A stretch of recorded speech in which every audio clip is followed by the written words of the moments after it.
So hello everyone, I welcome you all to the concept YouTube channel. So आज का जो question है वो क्वेश्चन है what role technology can play in effective vaccination distribution policy. So the Hindu में जो session already आपका uploaded भी है इसी चैनल के अंदर, इंग्लिश में और हिंदी में लेट्स क्रैक यूपीएससी सीएससी में है। सो इसमें पूछा गया है what role technology can play in effective vaccination policy. Effective vaccination policy, देखो सबसे बड़ा चैलेंज है कि जो वैक्सीनेशन है, वैक्सीनेशन में आपको सबसे पहले वैक्सीन क्रिएट करनी है। वैक्सीन आप क्रिएट कर भी लेते हो तो उसके बाद बहुत बड़ा चैलेंज आता है कि वैक्सीन को डिस्ट्रीब्यूट कैसे करते हो। वैक्सीन को बनाने में समय तो लगता ही है, लेकिन उसको डिस्ट्रीब्यूशन में भी एक आपको स्ट्रेटजी लेकर चलना है। बहुत सारे चैलेंजेस हैं, आप उसको ट्रांसपोर्ट कैसे करोगे। कई सारी वैक्सीन्स हैं, जैसे कुछ -71 डिग्री सेल्सियस में रखना है, किसी को और कम टेम्परेचर और थोड़ा सा ज़्यादा टेम्परेचर में रखना है। फाइज़र है, मॉडर्ना है, एस्ट्राजेनेका है, अलग अलग कंपनीज़ के द्वारा वैक्सीन्स बनाई जा रही है जिनकी अलग अलग डिफरेंट प्रॉपर्टीज़ हैं।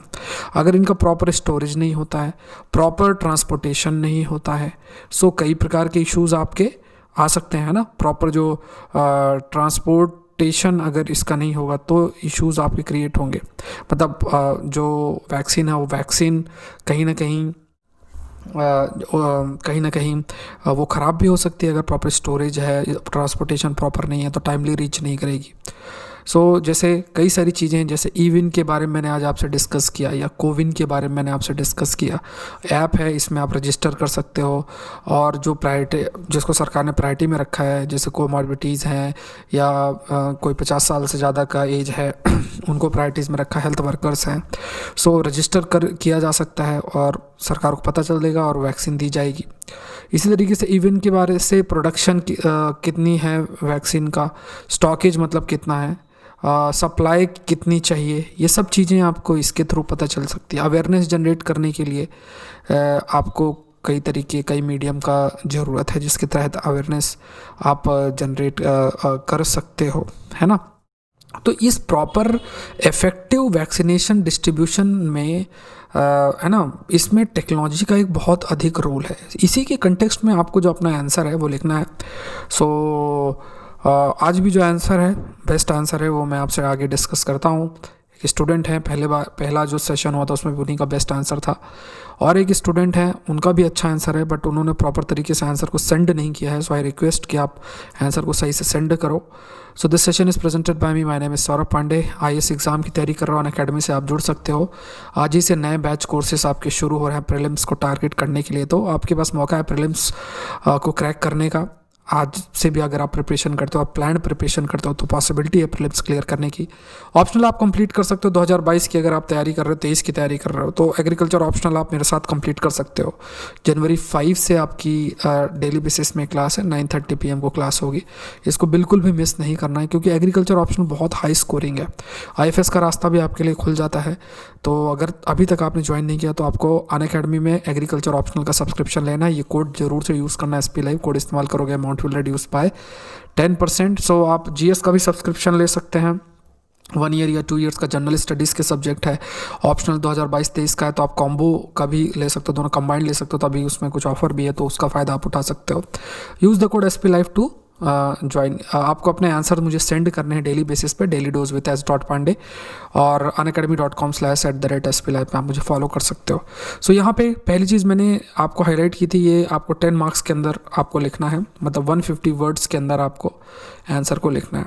और इस आंसर को लिखने के लिए, जैसा मैंने आपको कहा कि टेक्नोलॉजी के रोल के बारे में आपको बताना, तो जब आप आंसर लिखना शुरू करोगे तो उस आंसर में ज़रूरी नहीं है कि आप कोरोना वायरस की वैक्सीन से जो है स्टार्ट करो। आप बता सकते हो कि मतलब हाईलाइट कर सकते हो कि डिफरेंट आपकी वैक्सीन है डिफरेंट बीमारियों से रिलेटेड, और उसमें टेक्नोलॉजी का एक बहुत इंपॉर्टेंट रहा है for the effective vaccination distribution. और फिर आप जो ये कई सारी जो वैक्सीन है स्पेसिफिकली आप नाम मेंशन कर सकते हो और बता सकते हो कि कई सारी ऐसी जो वैक्सीन हैं कोरोना वायरस से रिलेटेड, उन वैक्सीन के इफेक्टिव डिस्ट्रीब्यूशन के लिए टेक्नोलॉजी का किन किन एरियाज़ में एक रोल प्ले किया, एक इंपॉर्टेंट रोल प्ले। तो यहाँ पर जो रोल है उस रोल पर आपका ज़्यादा एम्फोसाइज, कई आंसर्स जो मैंने देखे हैं उसमें उन्होंने वे फॉरवर्ड बहुत सारा लिखा हुआ है।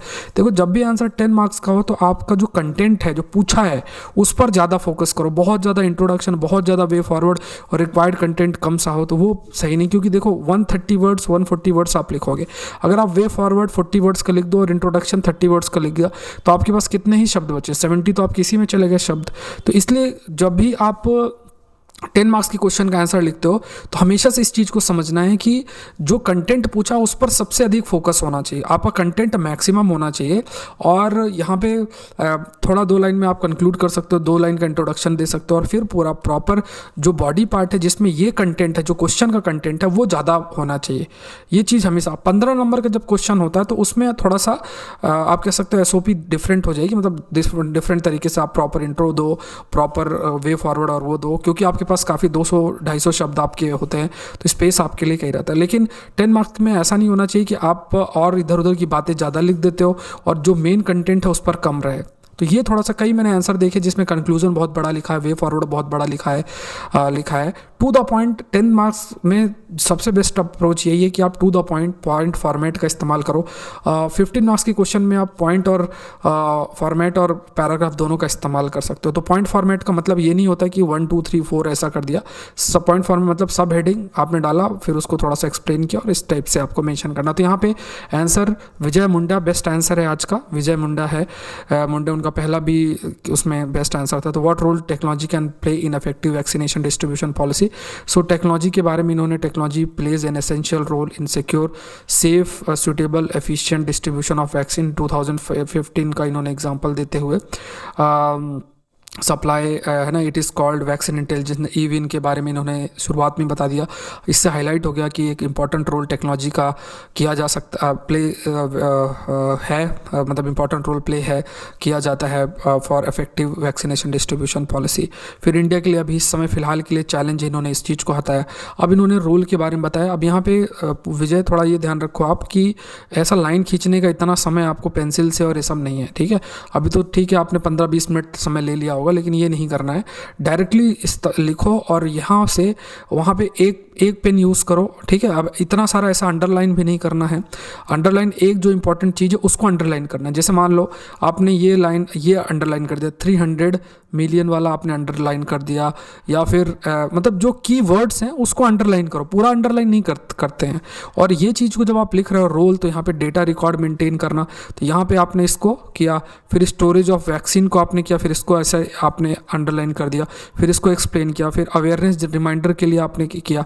यहाँ पे ई-विन का एग्जाम्पल आपको देना है, कोविन का एग्जाम्पल आप देना है। ये बेसिक एग्जाम्पल्स हैं जो आप लोग को देना है, ठीक है।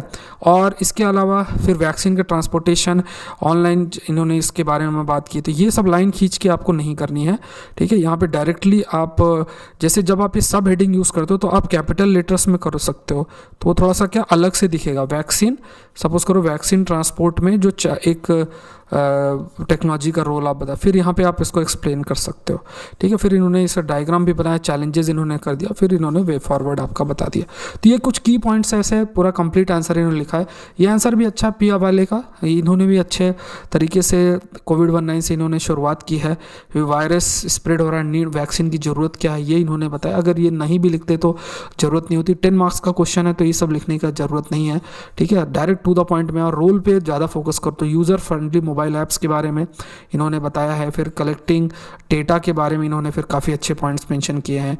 उसके अलावा शॉर्टिंग प्रायोरिटाइज पॉपुलेशन को इन्होंने, अवेयरनेस जनरेशन को, वैक्सीन स्टोरेज फैसिलिटी को, और फिर आखिर में कंक्लूड किया। तो पूरा इनका ये है। तो पी हवाले जो है इन्होंने काफ़ी अच्छा ये आंसर लिखा है, कंपैरेटिवली अच्छा आंसर है। और ये जो विजय मुंडे हैं उनका भी अच्छा आंसर है, मतलब दोनों ही कंपैरेटिवली अच्छा आंसर है। कंटेंट वाइज पे वाले का जो आंसर है वो है आप कह सकते हो ज़्यादा बेटर है। लेकिन कुछ चीज़ें इन्हें ध्यान में रखनी। पहली चीज़ तो ये जो ऐसा स्टार्टिंग में ऐसा अप्रोच बिल्कुल भी नहीं रखना है, ठीक है। इस वजह से थोड़ा सा ध्यान में रखना है। और बाकी इन्होंने पॉइंट फॉर्मेट में ये सारी चीज़ें दोनों का कॉम्बिनेशन इन्होंने इस्तेमाल किया। सो आप लोग भी अपने आंसर लिखो और कोशिश करो कि आप इस बार के आंसर राइटिंग चैम्पियन बनो, ठीक है। दोनों ही विजय मुंडा पिया वाले दोनों ही आज के आंसर राइटिंग आपके चैम्पियंस हैं। सो कीप राइटिंग और देखते हैं कल कौन बनता है। और एग्रीकल्चर ऑप्शनल शुरू हो रहा है, उसको मिस नहीं करना है। जनवरी 1 से मेरा करंट अफेयर का कोर्स शुरू हो रहा है, तो उसको भी मिस नहीं करना है, क्योंकि अगर 2022-23 की आप तैयारी कर रहे हो, 2021 की तैयारी कर रहे हो, तो करंट अफेयर सही से करना बहुत ज़रूरी है। द हिंदू तो ठीक है, उसके अलावा जो सोर्सेस हैं वो भी। तो 1.5 घंटे की आपकी क्लास होती है, 1:30 बजे क्लास होगी, और इसमें आपको पूरा करंट अफेयर्स कवर हो जाएगा। तो डेली बेसिस में एक हैबिट अगर आप बना लोगे तो दूसरी चीज़ों पर आप आराम से फोकस कर लोगे। Use the code SP Live, तो इसमें आप मेरा करंट अफेयर के कोर्सेज भी ज्वाइन कर सकते हो। थैंक यू एवरीवन, लाइक जरूर करें, शेयर जरूर करें। Thank you.